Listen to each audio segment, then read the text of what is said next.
Fuck it.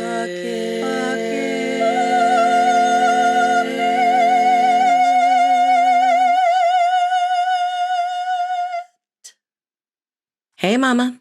If you are a mom and are tired of the wash, rinse, repeat burnout cycle of motherhood, this podcast is for you. If you feel lonely and isolated in your motherhood journey, this podcast is for you. If you feel like you have completely lost your identity since your babies were born, this podcast is for you. If you feel like every other mom has it together except for you, this podcast is for you. My name is Amanda, and I'm a life coach dedicated to teaching every mom the tools she needs to liberate herself off the back burner. I am living proof that a woman can be present and loving to her kids while also being a whole-ass person outside of being that kid's mom. The secret? Learning when to say fuck it. Hello, my beautiful mamas. We are at the end of February, and I'm not quite sure how that happened this month. I feel like I blinked and it's just over. Then again, I feel like that about most months. I don't know. Maybe I'm just old. I think this is what old people do, right? Just like, I feel like such a parent right now complaining about how fast time flies, but it does. I really enjoyed this self-love series that I did this month. I hope you guys enjoyed it as well. And I hope you've been working on loving yourselves. It's so vitally important because at the end of the day, we only really have ourselves. We never know what life is going to throw at us. We can't control what other people think or feel or decide to do. The only thing that we can control, the only ball that's truly ever in our court is us. So I want to know how that's been going for you guys. How has your journey to start loving yourself? How has that been going? Have you been trying? If you haven't, why not? If you did start, why did you start now? How's it been going? Let me know. You can comment on anything in social media, slide into my DMs. You can email me, anything. My email is fuckitmothering@gmail.com. That's FCKIT mothering@gmail.com. And you can email me anytime about anything, any topics you want covered, or just if you're struggling or just say hi. I'd love to hear from you guys. But today, for our final episode in this series of self-love, I've decided to get super vulnerable with you guys. I'm going to share a story that's like, I'm super nervous. I'm really nervous right now recording this. I don't have my notes like usual. I'm just going to talk to you guys. But it's hard. It's hard to share this story because it's still really real for me. But I can't stop thinking about how perfect it is for the ending of this. So I'm going to share a story of how I am learning, because I'm still in the midst of learning how to do this, learning how to love someone in a romantic way who doesn't love you back. And why this pertains to self-love, because it does, I promise. So I am a single mom, which everybody knows. Our divorce was finalized in 2020, 21. My God, my memory, 21, I think. Doesn't matter. I don't know why. That doesn't matter. I've been divorced. So, yeah, I've been on my own. I was in a relationship after my divorce and, then completed that relationship as well. And I've just been single and I've been really enjoying it, honestly. Like after the last relationship I was in completed, I had this realization of like, I haven't been alone since I was 19. That's when I had met the father of my kids, and we were together for 2 years and then got married. I got married when I was 21. So I just haven't been single. I haven't been by myself. And we got married so young. And that was really when that's the time, like, your early 20s when you're really getting to know yourself. And I didn't have that. And then I jumped straight into motherhood. I had my first kid when I was 22. So that period of time in my life, when most people are living their life and figuring themselves out, I was turning myself off in order to fulfill the needs of my family. I was taking care of my kids. I was taking care of my then husband. So I never had time to figure myself. I could have, but I didn't. So I've just been enjoying being single, truly at peace with this choice and enjoying it. Like, I just have been discovering new things about myself and making myself nice dinners when it's just me. That was hard because when my kids are with their dad, I go into like bachelor mode or I have like PB&Js for dinner, like just because I'm like, I'm not going to cook for just one person. But then I was like, but why? Why shouldn't I cook a good meal just for me? That's not nice, like I would never say that to someone that I love. Like, I'm not going to cook dinner just for you. So I started working on that mindset. And there are, like, during the week when I'm working, running your own business is crazy busy.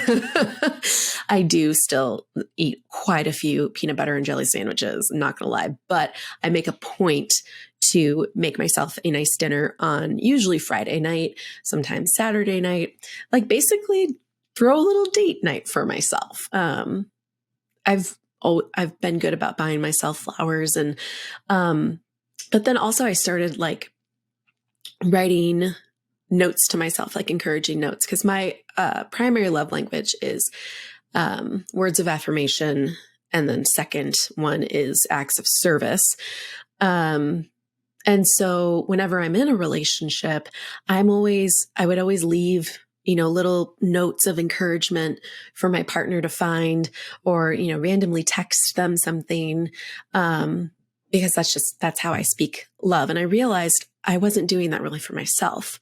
And so when I was like out in the world, like pounding the pavement, doing really big, vulnerable things in promoting my business, as I was leaving the house, I purposefully stuck a Post-it note on the garage door for future me to find when I got home from doing all that big, vulnerable stuff, saying, I am so fucking proud of you, Amanda. Because I asked myself, like, okay, what would I do for my partner if they were doing all this stuff, And so just exploring deeper ways to love myself and to pour into myself the way that I have been pouring into other people my whole life. So yes, being single has been a gift, honestly. I'm not looking to be in a relationship at all. So color me shocked last October when I discovered I had a crush on somebody. So my kids are dancers, and the oldest two are competitive dancers, and our studio requires that they go to a dance convention once a year, where they get taught by professional dancers. So professional choreographers, professional people who actually like are out in the real world making a living from dance. They do these conventions for these kids and teach them classes and routines. And it's just an opportunity for them to grow and expand and get taught by people who are out there doing it in the real world. And we've gone to this convention, quite a few times. It's out of state, but drivable distance for us. And I don't know why, but I just felt an urge to pull one of the instructors aside on the last day in October to thank them for doing something for my oldest daughter during our first convention, which was, a few years back. And I don't know why, because I was just like, I'm not going to remember this at all. But I was just like, no, I need to tell her and her. More on that in a bit. But yeah, I pulled her aside and I was just like, I just want to thank you because my kid on her first convention during her first year of competition, she came here and was like all gung ho on getting one of the scholarships for this convention and, being picked out and all that stuff. She's very Hermione Granger like that, but I was trying to encourage her to just have fun, kid, just learn, don't focus on that stuff. Because it was her first year and she did not get a scholarship or anything like that. And she was heartbroken. So after the awards, that time all the other kids had come back and all the moms were so first, like, tangent, all the moms were just standing against the back wall with jackets and bags in hand. We were like ready to fucking hit the road because it's a long drive for us. It's like 6 hours. And all the kids were like up in the front, sitting down on the floor, like all eager beaver, waiting to hear all the awards and the names and all the shit. And all the other kids came back except Eowyn. And I was like, where's Eowyn? And someone from our studio had told me, like, oh, she's over there crying. And I was like, oh no. She was just sitting on the floor sobbing because she was so upset. And so I sat next to her and I was encouraging her. And this woman who came, one of the instructors came and sat down next to her on the floor and sat and encouraged and consoled at the time, how old was she? 10, 9, 8, 7, 6, 5, 4, 3, 2, 1. I don't know. Somewhere between 8 and 10. But she didn't need to do that. She's a pretty big deal in the dancing world. She's like worked with legit celebrities on tour and all this stuff. She's made a name for herself. And she didn't need to do that. She could have just did what everyone else was doing, which was just, oof, crying kid, that is not mine. I'm going to turn this way and walk away. But she didn't, because she has a very kind, compassionate heart. And so I just wanted to thank her for that because I was like, you didn't need to do that. And it really just stuck with me all these years. I just wanted to thank you for being such a kind, warm, like good human, just down to earth, good human, despite being so talented. And she got so emotional about what I was saying that she just like launched into this huge hug. And it was, it was just the strangest thing because, when your body gets used to what it feels like to hug someone that's in your life for a long period of time, someone you love very deeply, so that you could be blindfolded and they could walk up to you very silently and give you a hug and you would know exactly who they are without saying anything, right? Because your body just knows them. Yeah, that was the feeling that I got when she hugged me. My body just said, oh, it's you. And it didn't make any sense at all because, first of all, I'm happily single. Like I said, I do sincerely mean that. I still mean that. Not looking for a relationship at all. 2, I'm not a lesbian. Not that there's anything wrong with lesbians. I don't really give a shit who you choose to love. That's on you, not me. I don't care. And I don't know this woman at all. But my body said, oh, it's you. And I remember distinctly the moment, she said goodbye and left. And I was just left with these feelings. And I sat down on the floor and I was like, okay, I have 2 choices here. I can either say, this is really weird and makes no sense, and I'm just going to push it down and ignore it and keep going on with my life.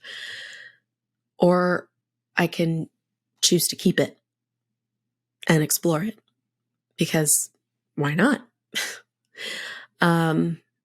So I chose the latter option of why not? And ultimately, after thinking about it, my conclusion was love feels really good, right? Out of all of the sensations that we have in our bodies, love is the best one. All of the positive sensations, I think love is the best one. It's warm and it fills you up, and it feels so good. So why would I choose to not feel love just because the soul that it was like guiding me to was wrapped in a different package than I expected? Because that's all it boiled down to, right? This soul that I love and am attracted to is just wrapped in a different package than I was expecting.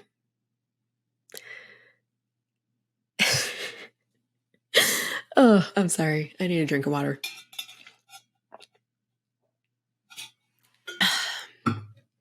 So, this is the part where I struggle with like not seeming like a crazy person. I've done so much work on myself, you guys, and I'm being vulnerable, being brave. Keep going, Amanda. Okay. So I went home and couldn't stop thinking about her. And so I decided, fuck it. I decided to reach out to her in a DM on Instagram. As I said, she's like actually legit in the dancing world. She's, got the blue check mark. I couldn't tell if she saw the DM or not. It doesn't have the red scene, all that shit that normal Instagram accounts have. And I was like, oh, wait, but she might never see it. What if she never checks it? What if she just has an assistant who filters through it? Like, who knows if she's ever going to read it? And if she doesn't, then does that count as me actually like being vulnerable and brave and putting myself out there? And I had an opportunity to sign my kids up for the next date of this convention in a different state. And I was like, I kind of want to go. You guys, this is so not me at all. At all. I've never done anything like this before at all. I'm very much more of I'm just going to be this like, this romantic person and just like fantasize about all these things in my head and wait for Prince Charming, to come prancing into my life. But I'm just not that person anymore. And I'm committed to becoming the woman that I see in my mind's eye. And Susan Hyatt, who is another life coach, and she's fucking brilliant. If you haven't heard of her, you should look her up because she's amazing. But she's always saying, I want to be the woman with the stories, not the regrets. And the first time I heard that, I was like, fuck yes, that's my life motto. Like, I want to be the one with the stories. And if I'm going to regret something, it's because it's like that Lucille Ball quote. I'd rather regret the things I did than the things that I didn't. That's fine. I'm fine with the regretting of the things that I did. I am not okay anymore with regretting the things that I didn't do. So I chose to be crazy, probably crazy, but wildly brave. Let's go with wildly brave instead because it sounds better. And it's the truth. It's the truth. And I was honest with my kids too. I pulled them aside and I told them exactly what was going on with me, which was a whole like other discussion, right? And they were kind of like, oh, this is new. And they had to like process, because I said like, this is why I want to go to this next convention. I would be essentially using you guys as like an entry ticket into this convention so that I could like put myself out there to this woman who's very likely going to reject me. You want to go?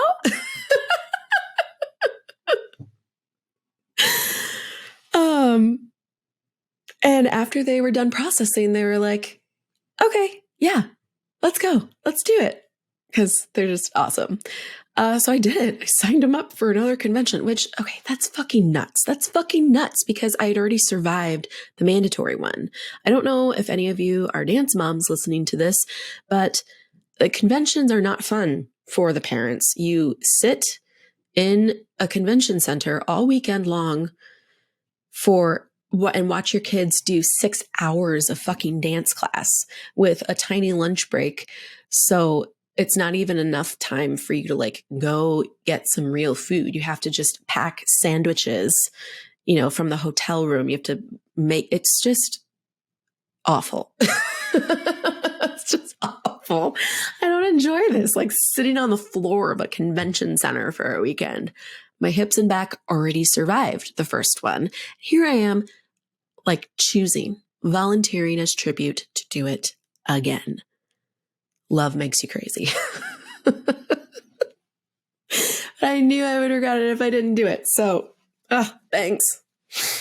If you guys are just listening to this and you can't see the video, my bangs are just long and I was futzing with them and complaining about my bangs. Anyways, I'm not distracted. You're distracted. So my kids said yes. And yeah, so signed them up, bought the plane tickets because this one was too far to drive to. And I was just laughing at myself. I'm like, this is fucking nuts. This is a very expensive way to like be embarrassed. This is a very expensive exercise in embarrassment, Amanda.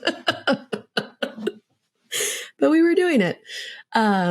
And then the shit started hitting the fan like a week later because realized that in my haste of scheduling it and booking the flights, because I just wanted to like get it done as fast as possible so that I didn't talk myself out of it. And then we realized that there were 2 huge scheduling errors. The first one was my oldest daughter, Eowyn, had a singing concert event that same weekend. And this was a concert that she had to audition for. So it was kind of a big deal for her. And she rightfully didn't want to miss it. And number 2, their father was going to be in California that whole week.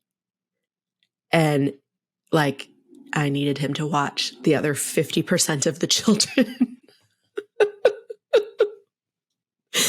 And so my initial thought was, holy shit, Amanda, this is why we don't do crazy shit. Okay. You're a mom and you're being totally irresponsible, like wreaking all this havoc in your kids' lives because you're caught up in, this little crush and you're just thinking about yourself and being selfish, like just totally went down that whole trail. And then I calmed down and I was like, okay, I could choose to think all that shit, or I could choose to think, okay, these are just obstacles to overcome. And that's it. And I overcame them.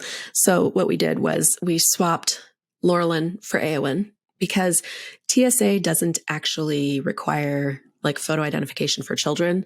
They just ask them, what's your name? Sometimes they'll ask their age. Sometimes they'll ask their birthday. But that's it. So I decided Arya was going to be Eowyn and Laurelyn was going to be Arya, and it was going to be fine. And then I texted one of my best friends out here, and I hadn't said any of this to her. She had no idea what was going on with me and all my feelings. So I just gave her this lump of a text, and now I have something in my eye. I'm sorry, guys. This podcast is a mess. This is what happens when I don't, have it all written out and typed out. So if any of you are like complaining that I look at my notes too much when I'm recording, it's either that or this. So now you get to really decide which bugs you more. And I don't really care which one it is because I'm going to do it my own way because it's my show and my podcast. fuck it. Anyways, I texted one of my best friends, and it was this huge like novel of a text where I laid it all out for her. I was like, look, I developed feelings for this random dance instructor, and I decided that I need to tell her how I feel. So I booked for the next convention and booked the flight, and then realized that, these scheduling things, A1 has this concert and their dad isn't going to be in town. If you guys are around, and if you're willing to, can you please take 50% of my children, even though you have 3 children of your own?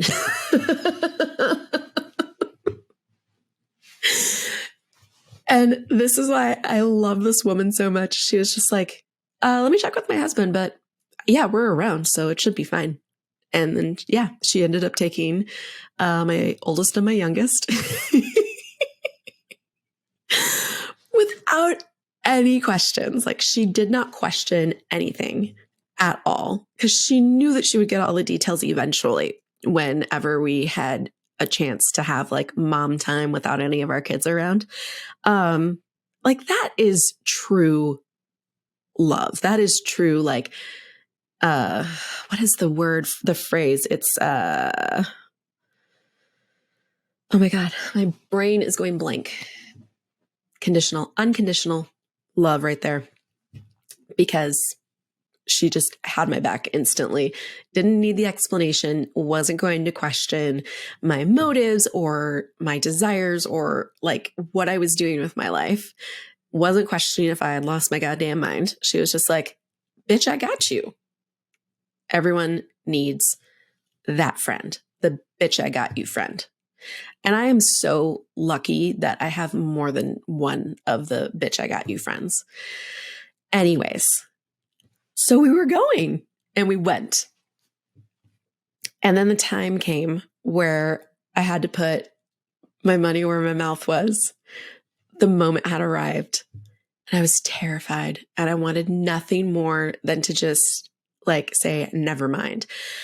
But I was like, no, we did not come this far and do all this crazy stuff and pay all this money to like pussy out at the end. We're doing it, even if it's fucking terrifying, which it was. This is like the scariest fucking thing I've ever done in my life.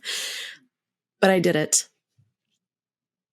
And she polite passed, which I knew she was going to. I knew that. And it still hurts so, so much. But she was so compassionate and so generous still. And before she walked away from me, she said, I hope you're really proud of yourself, because this was really ballsy. Like, this was really brave. And I was proud of myself. And I also simultaneously wanted to just crawl in a hole and hide for a month.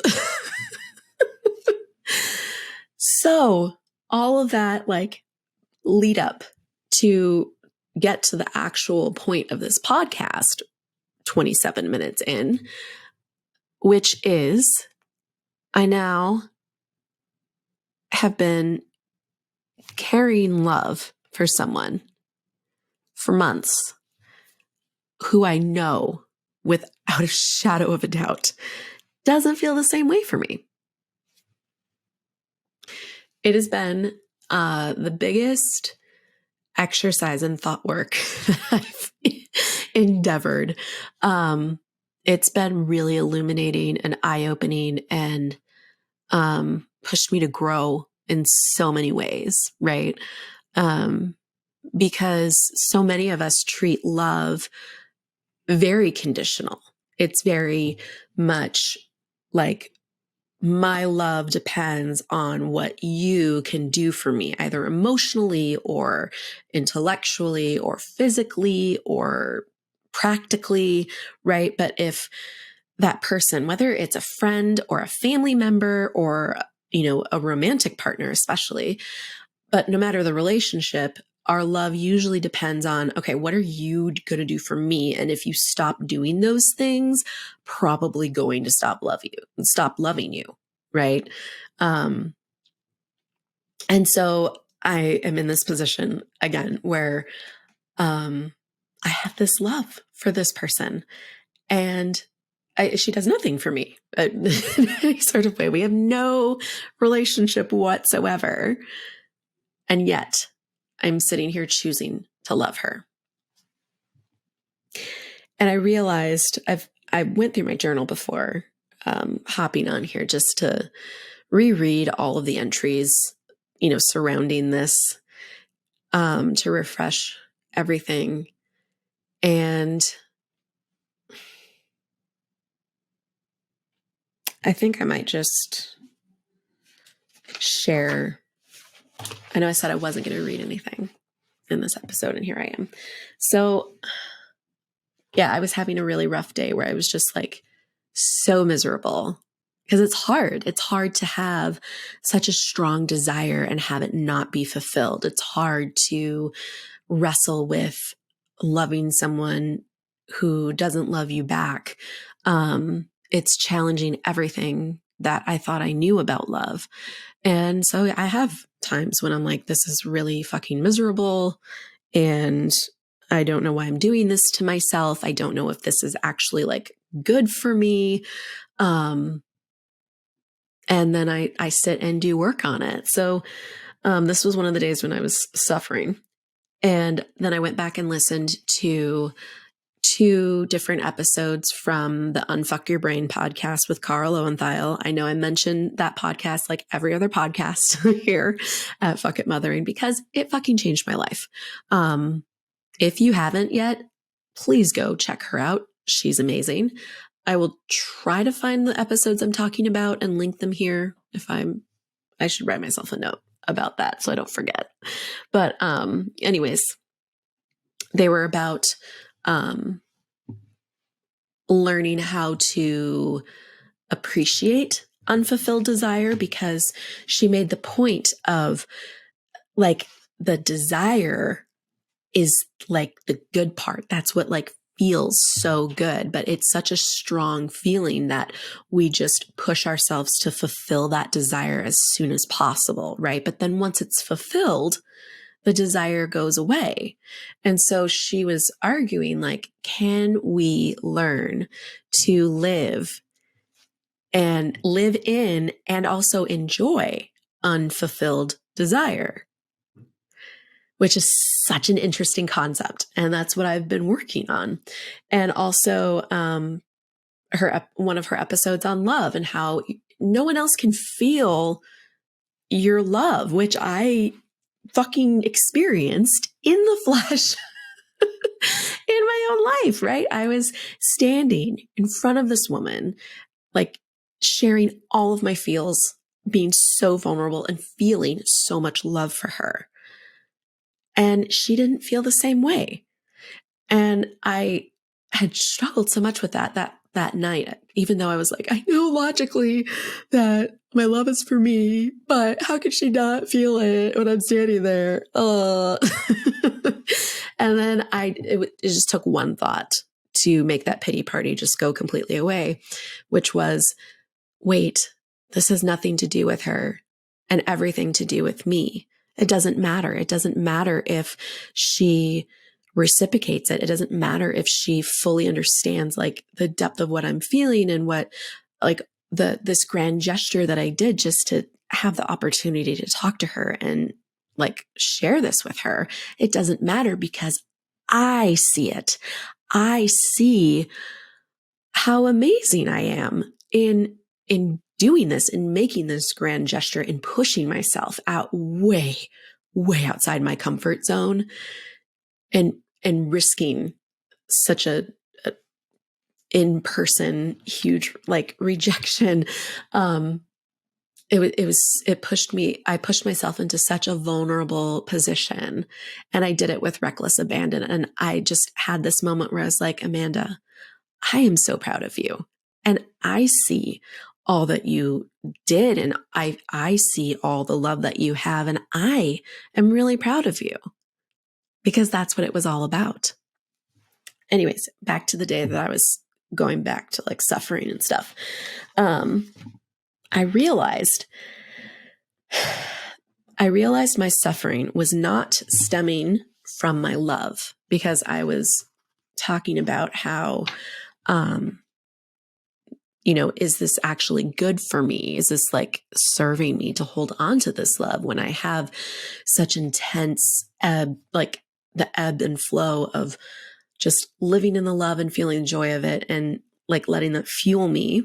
And then also just the suffering of like, oh, this hurts.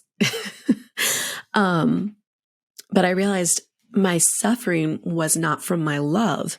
It was stemming from my resistance of my love and my thoughts that I am worse off without her in my life. Okay.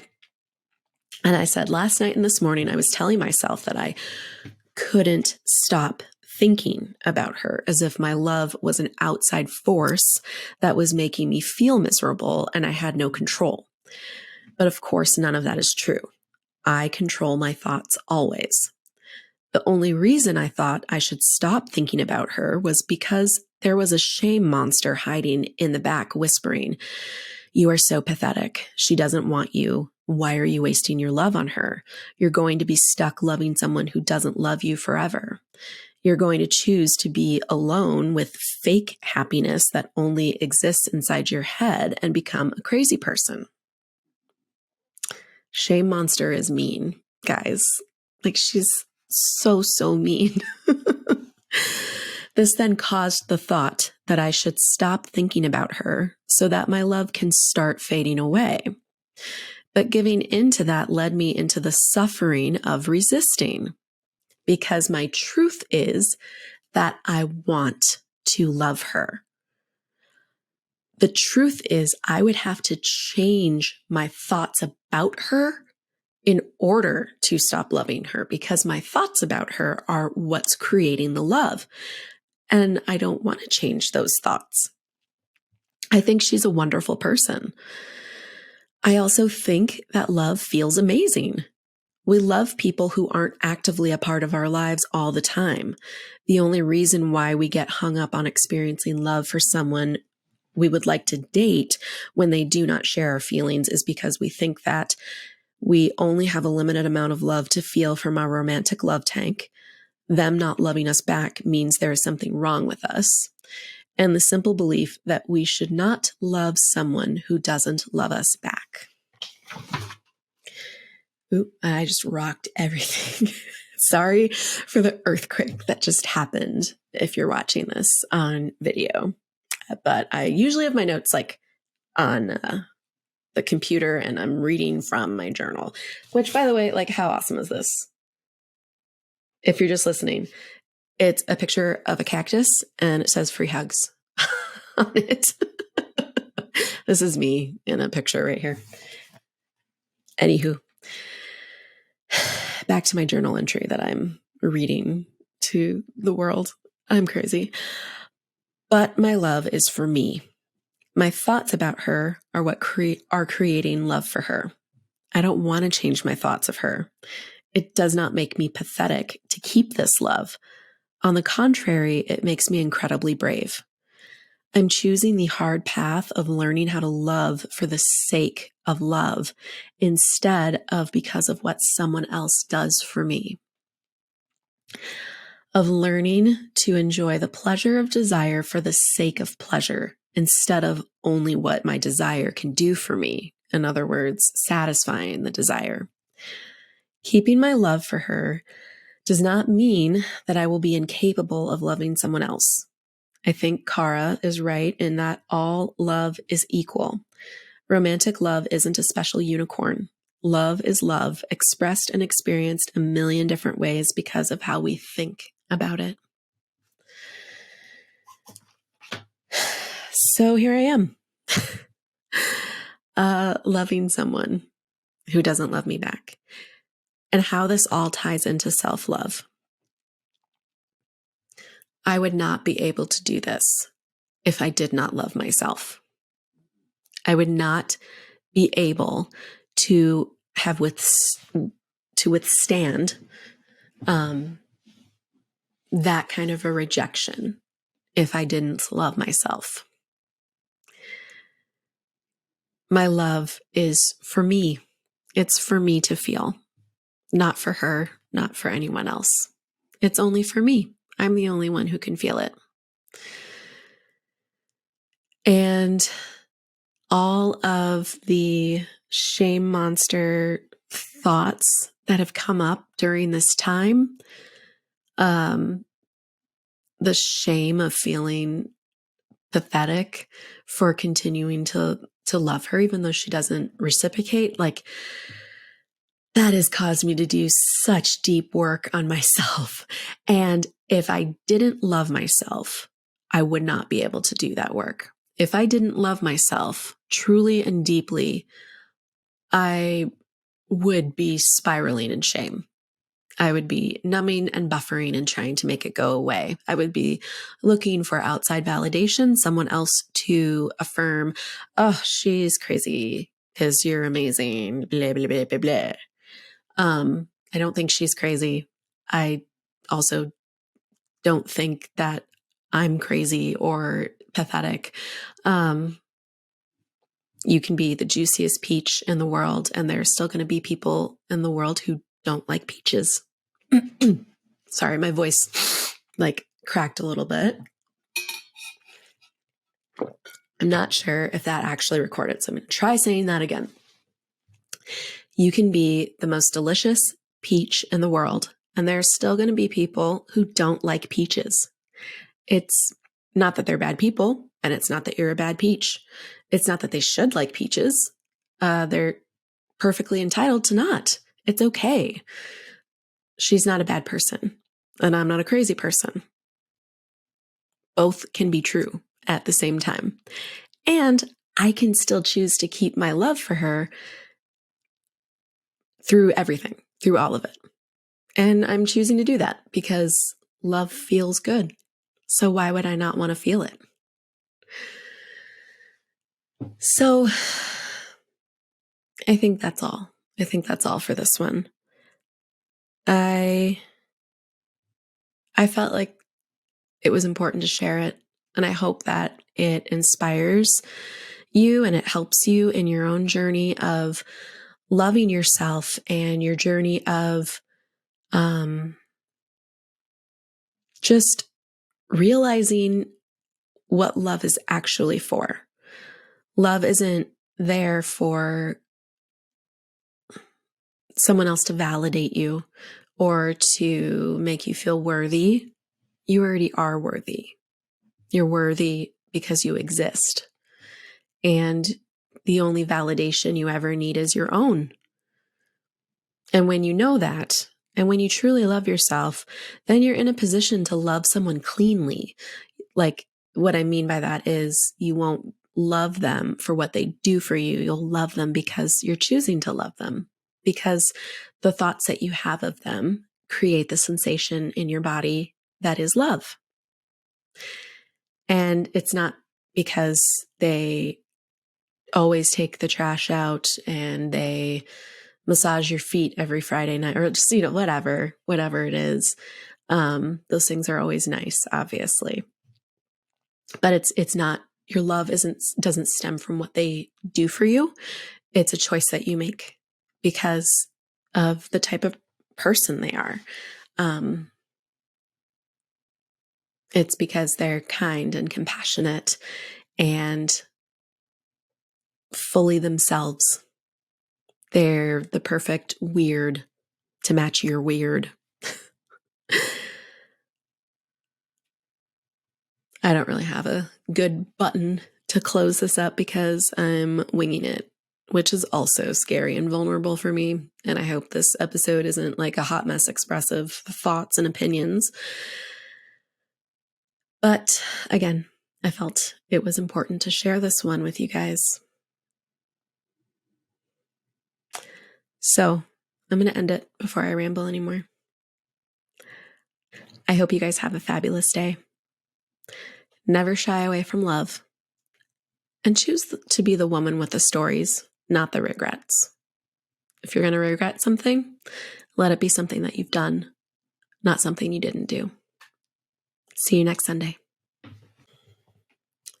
This is why I do notes. I forgot about a part that I wanted to tie in to this whole story. And this is why I do notes. This is why I just write it out as a story and then retell that story to you guys. Because otherwise you're going to get this. And this episode is going to be a mess. And when I edit it later tonight, I'm going to want to punch myself in the tit.